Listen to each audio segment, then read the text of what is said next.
another fucking video back in this motherfucker. So, yeah, it's fucking October, Halloween motherfucking month. I like that shit.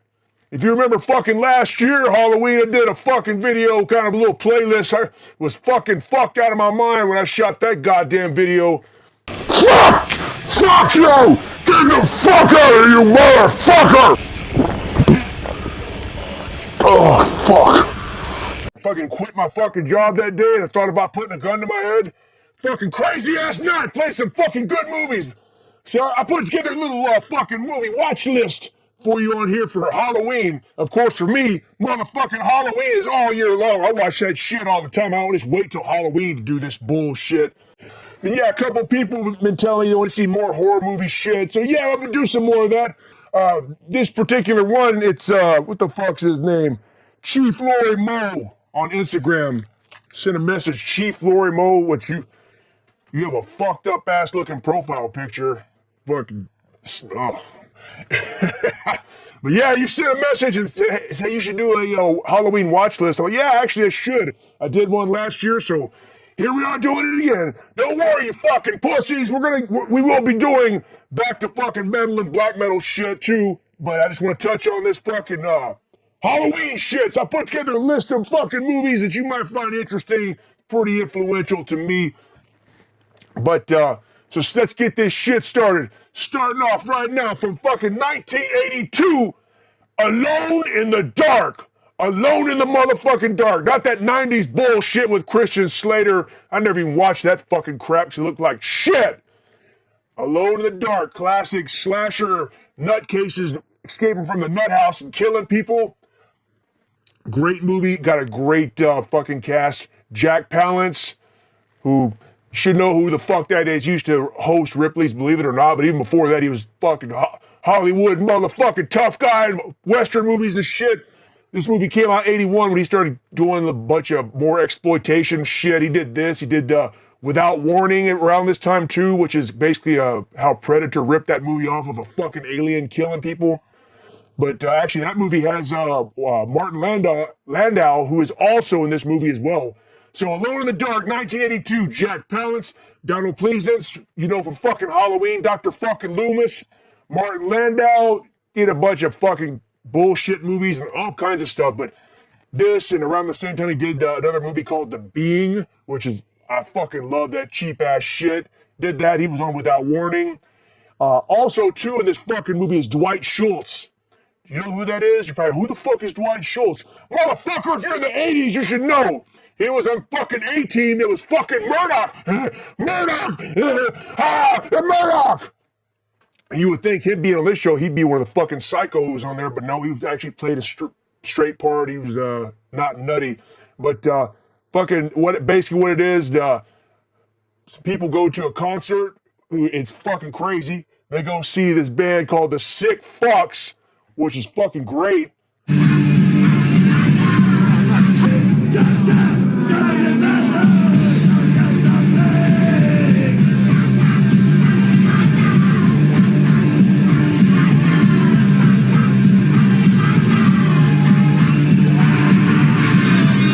Art house kind of punk rock shit. So this was in 82. So New York scene was pretty starting off around that time.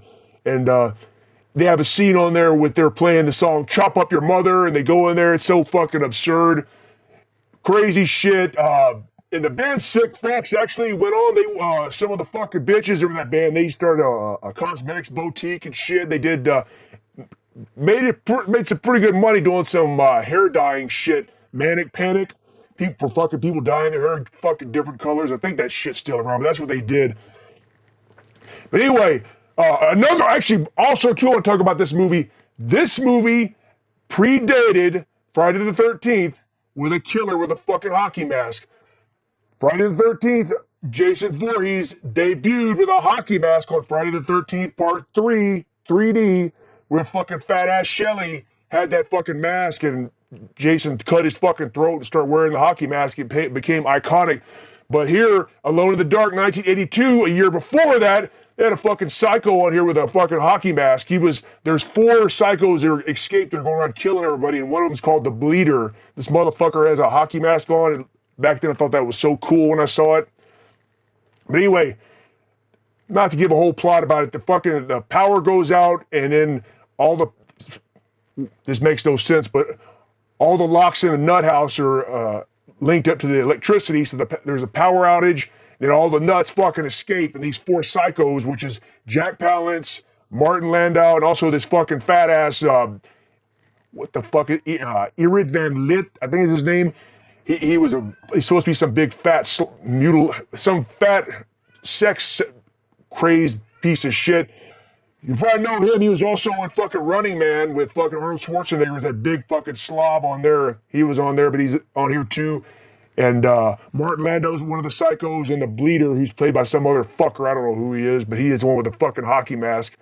But good fucking shit. And this is full of nudity and just graphic. It's not totally gory, but it's definitely an exploitation movie. And also something interesting besides the hockey mask.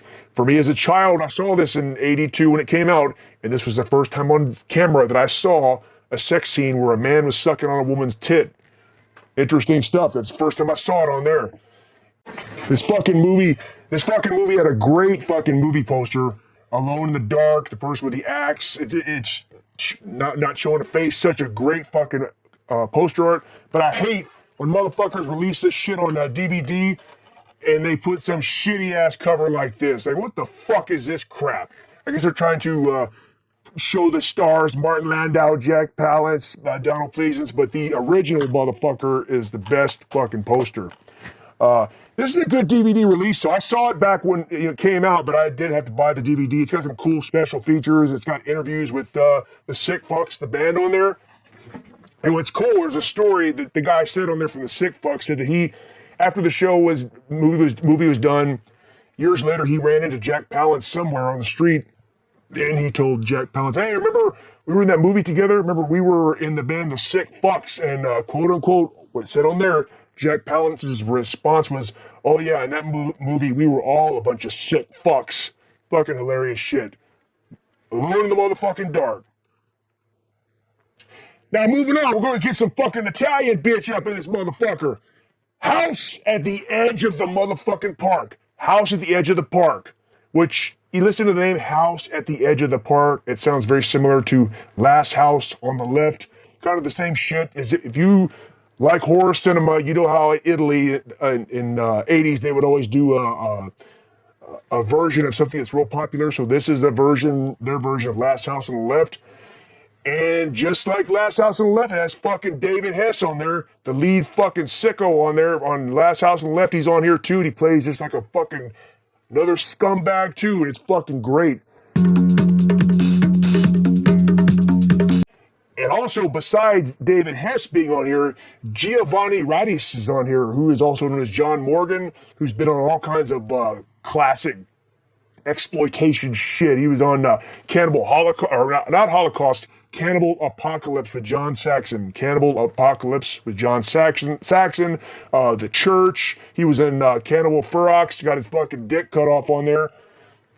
But yeah, he's on here. It's basically David Hess and John Morgan, 2 fucking psychos. They go get invited to this fucking party and start torturing people and hacking them up and humiliating them. Fucking hilarious shit. And of course, it was fucking directed by Ruggero Deodato. He's Ruggero Deodato. He's recorded some pretty fucking good fucked up movies.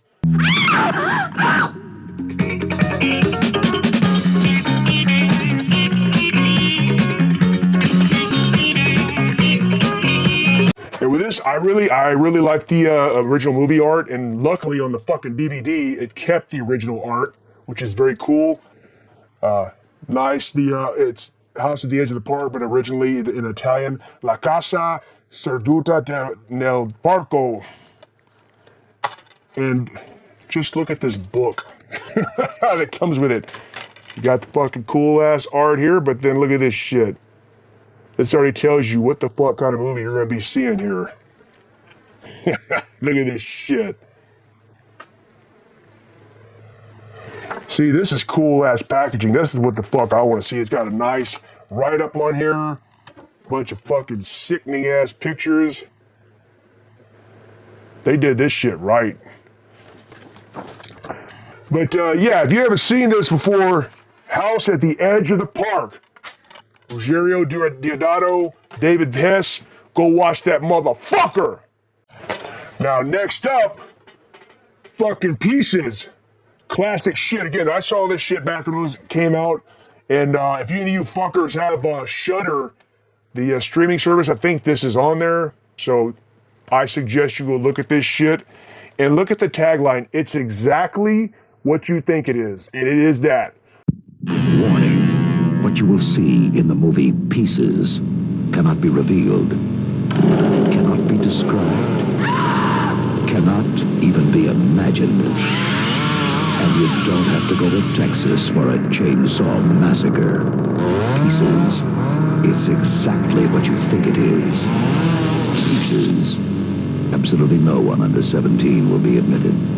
Fucking gratuitous murder, nudity, fucking tits and ass and cocks. It's a pretty fucking good movie. It's really funny too. As a kid, my brother and I were gonna watch it, and my mom was like, "No, we probably shouldn't watch this. This is not very good for a kid." You know, looking back on 1984, the movie came out in 1983, so I didn't see it at the theater. We saw it, we rented it, so it was probably 84, 85. We actually rented the movie. My fucking mom didn't want to rent it, so what do? My brother goes and spends the night at my grandparents' house and says, "Hey, I want to go rent this movie." So they checked the shit out for him, and then we watched. Good movie. Fucking chainsaws. This guy going around cutting up women and putting together their bodies like a puzzle piece. I don't want to go into the whole fucking detail. It's a co-production with America and Spain. Very cool shit. The original name of it is The Night Has 1,000 Screams, or Mil Gritos Tiene la Noche. But cool shit. Christopher George is on there, who you probably know him. He started out in his career, he was in a lot of westerns and shit, cool stuff early on, but then in the 80s and 70s, he played in a bunch of exploitation movies, like Grizzly, that fucking bear attack movie, which is fucking great. Day of the Animals, all the animals go crazy, start attacking. That's also has George Papard from the fucking A-Team. Again, another A-Team reference. He was Hannibal on fucking A-Team. Christopher George is on The Exterminator, which is a Terminator ripoff, but fucking great. Just dirty, grimy fucking shit. He was on City of the Living Dead, classic Italian movie. Graduation Day, another fucking serial killer movie. Enter the Ninja with Franco Nero. Christopher George was a fucking villain on there, and he played it fucking great. And then Pieces. And another movie he was on is Mortuary, which I had thought about adding this. It's 83. Christopher George is involved in, they show him doing underground satanic cults in some fucking warehouse, and Bill Paxton is on there. He's some fucking psycho who puts on fucking black metal corpse makeup and goes around killing people. So, Mortuary. Anyway, we're talking about fucking Pieces. Talking about Christopher George. Pieces. It's based on a Boston college campus, and motherfucker going around with a chainsaw sawing people up. Go watch the motherfucker! Now next up is fucking Hard Rock Zombies. This is some fucking cheap ass shit, 1985. It's very, very much in the vein of like fucking trauma movies, just absurd shit. And it's pretty interesting how this movie was made, because originally there was a movie called American Drive-In, some bullshit movie. They were going to shoot this as like the movie that was on the screen, on the big screen, but they decided, hey, this is pretty good. Let's invest some more money in here and make this a whole fucking movie. So they did, and it's fucking absurd. It was released by Cannon Films, which, you know, Cannon, that released all the classic Death Wish sequels, Chuck Norris movies, and just Revenge of the Ninja, all these fucking just... When I think about Cannon, I think about Golden Globus, and think about them saying, more Americans want to see more nudity, more violence. And that's what the fuck happens on here. It's absurd shit. It's about this band going to play in this place, the city, that there's town that doesn't like rock and roll.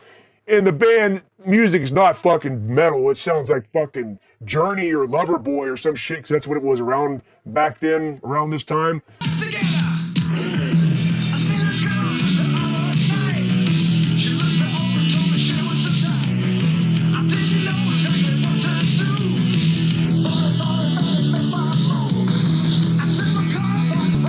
fucking hilarious. There's sex-crazed midgets on here, fucking Nazi monsters, zombies, and it's fucking crazy. And then randomly it was pop into a fucking music video montage.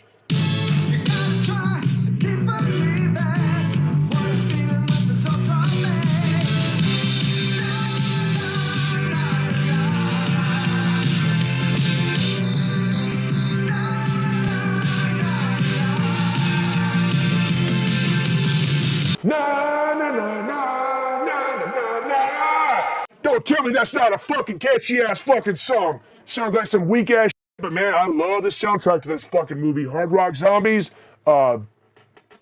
Music was done by Paul Sabu, however the fuck you want to call it. Not the wrestler Sabu. Paul Sabu, he's did a lot of involved in music, did a lot of shit, songwriting, whatever. But he did it on here, and it was a pretty good fucking soundtrack. So, Hard Motherfucking Rock Zombies!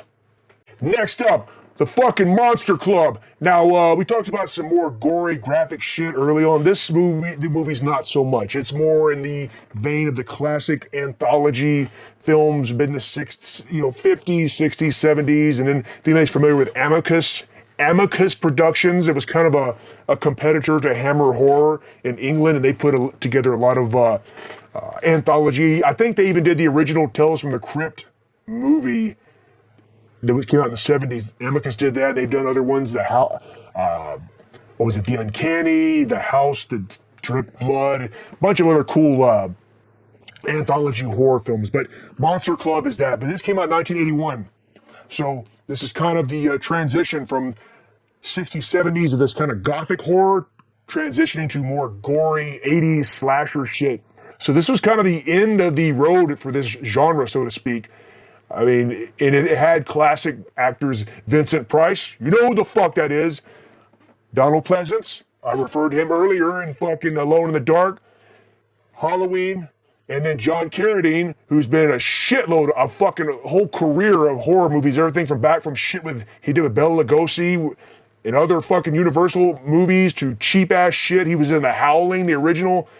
Whole career of horror movies. So he's on here. Stuart Whitman, you probably know who that is. He's been on some movies. Then also Richard Johnson, who's been on fucking crazy movies. He was on Zombie, Lucio Fulci movie, Beyond the Door, The Exorcist ripoff, which is fucking hilarious. He was on The Great Alligator. Anyway, some good genre veterans on this motherfucker. He likes to take you by surprise. He likes to leave a very special calling card. It's few different stories and whatnot. They also try to look like it's kind of hip because Vincent Price and John Carradine are in this club. That's why it's called the Monster Club. And all these monsters are dancing with cheap ass fucking masks. It looks cheap as shit, fake, but it's okay. It's campy. It's good. And there's different bands playing, and there's classic shit which I fucking love. The band The Viewers are playing, and they're playing Monsters Rule Okay! Monsters Rule Okay. Monsters Rule Okay. Monsters Rule Okay. Such a good fucking track. It's so pure 80s. I'm sure they were trying to be hip and have these new wave bands playing on here, but it's very dated now. But I'm fucking very dated, and I like dated shit. Fuck this new age pussy shit. But also, too, always wondered about this, the song Monsters Rule Okay that's on there.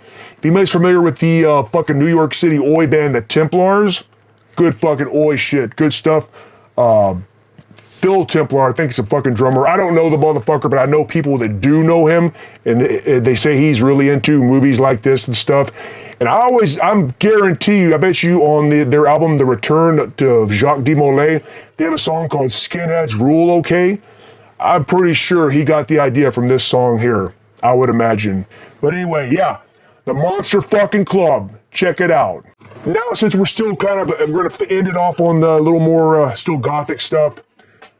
The City of the Dead, or also known as Horror Hotel. 1960, Christopher motherfucking Lee, who one of my favorite actors, him, Christopher Lee, Peter Cushing, Bela Lugosi, shit like that. Vincent Price. I love all that shit. So I like gory ass shit like Cannibal Holocaust and crazy shit like that. But I do like the classic gothic stuff too, because I feel it's just as good. And sometimes I like watching this even more. A lot of times, it's based in America, and this is a fucking great atmospheric movie. I mean, it has the foggy sets, the gothic looking buildings, rituals, the occult, witches. And if you have not seen this before and you listen to metal, you have seen it in some way, form, or another. You have. You think, wait, I haven't seen that shit. What, City of the Dead Horror Hotel? Clips of this movie has been utilized in multiple music videos. Like, first time I saw it on a clip in a movie, or a clip on a music video, was Iron Maiden, Bring Your Daughter to the Slaughter. That song, the movie that's playing in there is Horror Hotel, or City of the Dead. And that's it. And the visuals are so fucking good. Foggy grounds, graveyard scenes, Christopher fucking Lee, sacrifice, there's some witch shit going on. Very atmospheric. And also, King Diamond, Sleepless Nights. That music video has clips of this movie as well. For me, this goddamn video, or this movie, Horror Hotel, is the ultimate fucking black metal movie, because it's got all that shit on their atmosphere. It's one of my fucking favorite movies. There's certain movies I watch at least once a year, and that's motherfucking one of them. What's interesting about this fucking movie is it was originally written as a pilot for a series that was going to have Boris Karloff. A little 30-minute series, whatever, but I guess they thought it'd be good enough to make a full feature, so they turned it into a whole movie. Got Christopher Lee on there, and yeah, it's good shit. So, check that shit out. Watch that motherfucker. I had a bunch of movies I was thinking about doing this. I mean, as I was trying to brainstorm, I was looking, what else could I do? And I almost talked about on here the Texas Chainsaw Massacre Part 3 of the original series, not this new shit with fucking Ken Foray on there from Dawn of the Dead. That's a good-ass fucking movie. It's a heavy metal fucking soundtrack. Sacred Reich and Death Angel is on there. I lose my goddamn mind. Yeah, fucking Lizzie Borden is on there too. I can't even think. But yeah, there was other shit. And actually, Drucifer, it's funny, you posted up that I Drink Your Blood DVD on your page the other day. I literally, before you posted it, was going to add, this was one of the movies I was thought about adding to it, but maybe I might do one later. Hell of the Living Dead, They Don't Cut the Grass Anymore, as you may know, that fucked up movie. What else? Prophecy, the 1979 with a mutant bear, dog soldiers, werewolves, Mandy, Panos Cosmatos. Have you seen that? This is honorable mentions because these are ones I thought about adding to this, but I didn't. Madman with Madman Mars, but I think I talked about that last year. What the fuck else? I had a whole list of other shit. Sleepaway Camp. But I wanted to narrow it down because otherwise this fucking video would be a goddamn 3 hours long or whatever the fuck. So anyway, go out and do some Halloween spook shit.